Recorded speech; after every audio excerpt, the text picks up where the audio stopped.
Good morning student. BST 12th class में हमारा chapter 4 चल रहा था मोटिवेशन। हमने लास्ट लेक्चर में अभिप्रेरणा क्या है, उसका अर्थ, परिभाषा और उसकी विशेषताओं को जानने का प्रयास किया।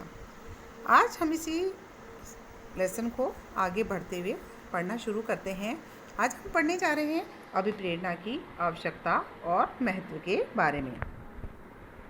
अभिप्रेरणा की आवश्यकता और महत्व के बारे में बात करें तो हम जानते हैं कि हमारे संगठन के लक्ष्यों को प्राप्त करने के लिए विभिन्न प्रकार के संसाधनों को प्रयोग में लिया जाता है और विभिन्न संसाधनों में मानव है वही एकमात्र सक्रिय सजीव संसाधन माना है और वही एक ऐसा संसाधन है जो संस्था के अन्य भौतिक संसाधनों को उत्पादकीय, उपयोगी, गतिशील बनाता है और संस्था को लाभान्वित करता है।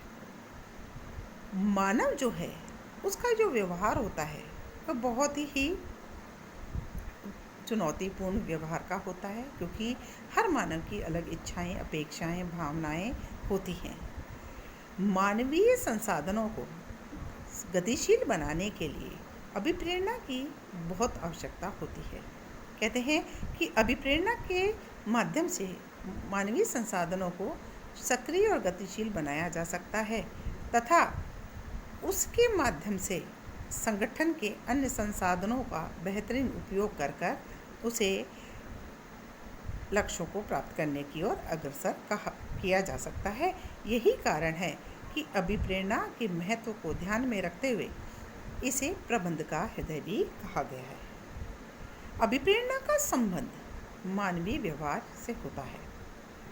आप सभी को मैं एक चीज़ बताना चाहूँगी कि मनुष्य के कार्य करने की क्षमता और मनुष्य के किए गए कार्यों का परिणाम, उसमें हमेशा अंतर पाया जाता है, क्योंकि मनुष्य में कार्य करने की अपार क्षमताएं होती, अर्थात मनुष्य की जो क्षमताएं होती है 100%, वास्तव में मनुष्य उसका लगभग अच्छे से अच्छे कार्य करने वाला व्यक्ति 80% 90% क्षमता से कार्य करता है। यानी 10% 20% और कुछ मनुष्यों में तो कि जितनी क्षमता उसका 50% भी वो काम नहीं करते। तो इन दोनों के बीच का जो डिफरेंस है उसको केवल मात्र मोटिवेशन से ही हम हटा सकते हैं। यानी अभिप्रेरणा के द्वारा मनुष्य के कार्य क्षमताओं में वृद्धि करके उसकी क्षमता, उसके द्वारा किए गए कार्य के परिणामों के बीच के अंतर को समाप्त किया जा सकता है। अगर मनुष्य संतुष्ट होता है तो वह पूरी लगन और रुचि के साथ कार्य करता है। इस संदर्भ में एलन लुइस ने कहा है कि मनुष्य की अगर आवश्यकताएं संतुष्ट नहीं होती, यानी अपर्याप्त अभिप्रेरित व्यक्ति एक सुदृढ़ संगठन के प्रभाव को समाप्त कर सकता है। यानी एक असंतुष्ट व्यक्ति, अपर्याप्त अभिप्रेरित व्यक्ति स्वयं तो असंतुष्टि की वजह से कार्य करता नहीं है, बल्कि पूरे संगठन के वातावरण में वह असंतुष्टि का वातावरण फैलाता है और जो कार्य करने वाले व्यक्ति हैं उनको भी कार्य की क्षमता में हतोत्साहित करता है।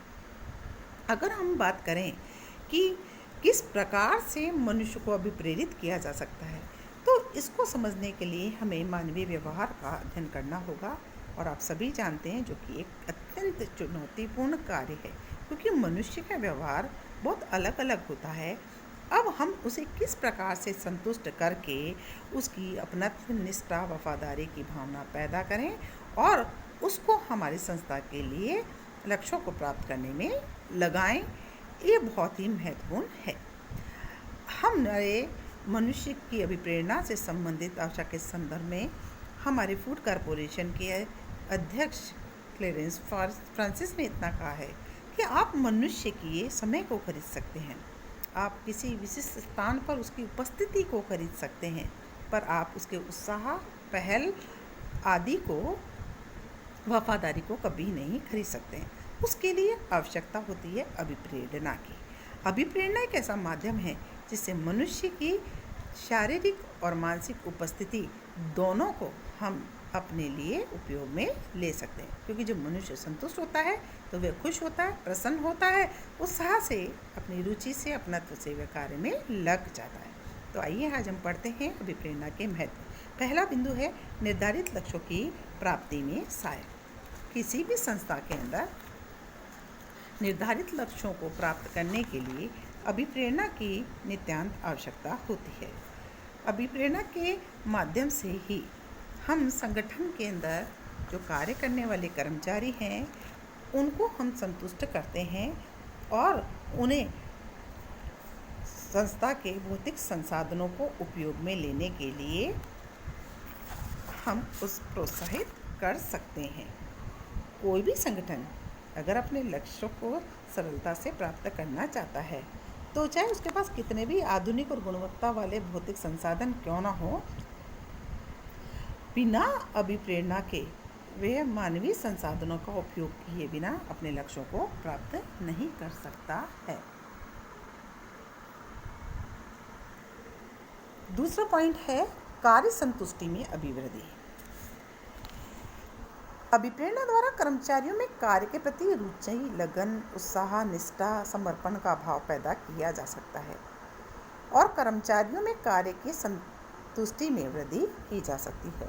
अभिप्रेरणा वित्तीय अवित्तीय प्रेरकों के रूप में प्रदान करके, यानी चाहे पैसे के रूप में हो चाहे अवित्तीय तरीके से अभिप्रेरित करके कर्मचारियों को कार्य संतुष्टि के स्तर में वृद्धि करने में सहायता करती है।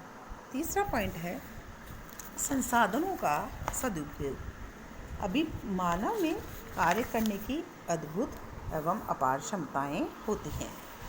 पर्याप्त अभिप्रेरणा के अभाव में क्या होता है कि उनकी कुछ क्षमताओं का ही उपयोग हम अपने संगठन के लिए कर पाते हैं। अगर हम मानवीय संस्थाओं को पूर्ण रूप से काम में लेना चाहते हैं तो इसके लिए उन्हें उचित मात्रा में अभिप्रेरणा देना आवश्यक है। हम उचित अभिप्रेरण तकनीकों के माध्यम से उसे क्षमतावान बनाकर उसका प्रभावी और कुशलतम उपयोग संभव बना सकते हैं। नेक्स्ट पॉइंट है मनोबल में वृद्धि।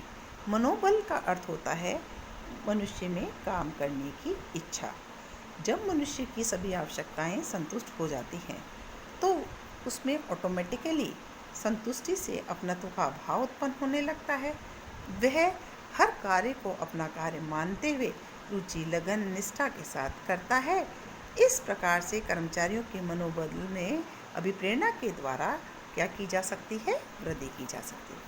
अगला पॉइंट है अच्छे श्रम संबंधों का निर्माण। अभिप्रेरणा इस बात पर बल देती है कि श्रमिक मूलतः क्या है, एक मानव ही होता है और हर मानव ये एक्सपेक्ट करता है कि उसे के साथ सम्मानजनक व्यवहार किया जाए। अभिप्रेरणा के माध्यम से प्रबंधक और कर्मचारी के मध्य परस्पर अच्छे संबंध स्थापित होते हैं, परस्पर सहयोग, विश्वास अपनापन होता है, जिसके कारण क्या होता है, कर्मचारियों की शिकायतों का निवारण होता है, हड़ताल, तालाबंदी, झगड़े, इनमें कमी आती है और परिणाम स्वरूप अच्छे श्रम संबंधों का निर्माण होता है। छठा पॉइंट हमारा है कर्मचारियों की अनुपस्थिति और आवर्तन दर में कमी। जब भी वातावरण संगठन के अंदर संतुष्टि का होता है, अर्थात कार्य करने वाले कर्मचारी हर तरीके से संतुष्ट रहते हैं, तो वह अपनी सकारात्मक सोच और कार्य क्षमता के साथ संगठन से जुड़े रहते हैं और अनुपस्थिति की दर में कमी आती है और वे संस्था के स्थायी सदस्यों के रूप में कर्मचारी बनकर कार्य करते हैं। परिणाम स्वरूप कर्मचारियों के आने जाने की दरों में भी कमी आती है। एक अच्छी एवं सुदृढ़ अभिप्रेरणा व्यवस्था से कर्मचारियों के अंदर हम सकारात्मकता पैदा कर सकते हैं। परिणाम स्वरूप वह उस स्थान पर मन लगाकर कार्य करना पसंद करते हैं और उस संस्था को छोड़ने का भाव भी उनमें कम हो जाता है, अर्थात आने जाने की दर में भी कमी होती है। प्रबंधकीय कार्यों का आधार। एक उचित अभिप्रेरणा प्रणाली सभी प्रबंधकीय कार्यों की कुंजी या आधार होता है। इसके बिना कर्मचारी अपने कार्यों और दायित्वों के निष्पादन के लिए प्रेरित नहीं किया जा सकता और परिणाम स्वरूप प्रबंधकीय कार्यों की प्रभावशीलता समाप्त हो सकती है। परिवर्तनों में सुविधा। कहते हैं कि परिवर्तनों को हमेशा विरोध का सामना करते हैं। जैसा हम रोज़ कर रहे हैं उसमें कुछ भी नयापन या कुछ परिवर्तन करें तो हमें अच्छा नहीं लगता है। वैसे कि वैसी संगठन के अंदर भी हमने देखा है कि जब भी हम कोई नवीन तकनीक या नई मशीन या कुछ लेकर आते हैं तो कर्मचारी उसका विरोध करते हैं, यानी उनमें नकारात्मकता पैदा आती है। लेकिन अभिप्रेरणा एक ऐसा माध्यम होती है जिससे हम कर्मचारियों को उस नवीन प्रवृत्ति को जो हम लेकर आ रहे हैं, जो कि आज की मांग है, उसके लाभों को समझाकर प्रोत्साहित करके उनकी नकारात्मक सोच को हम सकारात्मकता में परिवर्तित कर सकते हैं और परिवर्तनों को आसानी से लागू कर सकते हैं। साथ ही साथ उन्हें भी उन परिवर्तनों के लिए नए नए सुझाव देने के लिए भी प्रेरित कर सकते हैं। अगला पॉइंट है सामूहिक भावना का विकास। अभिप्रेरणा के क्रियान्वयन से कर्मचारियों के अंदर संस्था के प्रति छोटी मोटी प्रतिवेदनाओं को बुलाने, उनका सहयोग प्राप्त करने का भाव भी पैदा किया जा सकता है। क्यों? क्योंकि जब हम उसकी आवश्यकताओं को संतुष्ट करते हैं तो उसमें भी अपने संगठन के प्रति छोटी मोटी बातों को भुलाकर सहयोग देने की भावना उत्पन्न होती है और साथ ही साथ वे अपने अधिकारी अधीनस्थों के सौंपे गए कार्यों को भी यथासमय पूरा करने में सहयोग देता है। संस्था की ख्याति में वृद्धि। जिस संस्था के कर्मचारी संतुष्ट होते हैं, जिनकी आवश्यकताएं पूरी तरह से समझी जाती हैं, मानवीयता का व्यवहार किया जाता है, ऐसी जगह संस्था की ख्याति व्यावसायिक जगत में ऑटोमेटिकली ही बढ़ती चली जाती है। परिणाम स्वरूप कर्मचारी मानव होने के नाते संस्था से ऐसी संस्थाओं से ही जुड़ना पसंद करते हैं जहां उन्हें मान सम्मान मिले, उनकी आवश्यकताओं को पहचाना जाए, उसे संतुष्ट करने का प्रयास किया जाए और उन्हें लाभान्वित किया जाए। तो ऐसी संस्थाओं की ख्याति में भी क्या होती है? वृद्धि होती है। और अंतिम पॉइंट है व्यवहारिक प्रबंध की कुंजी। ELF बिच ने अपने शब्दों में अभिप्रेरणा व्यवहार प्रबंध की कुंजी है तथा निष्पादित रूप से प्रबंध का महत्वपूर्ण कार्य भी है, क्योंकि सभी प्रबंध के कार्यों के व्यवहारिक होने के लिए अभिप्रेरणा जरूरी है।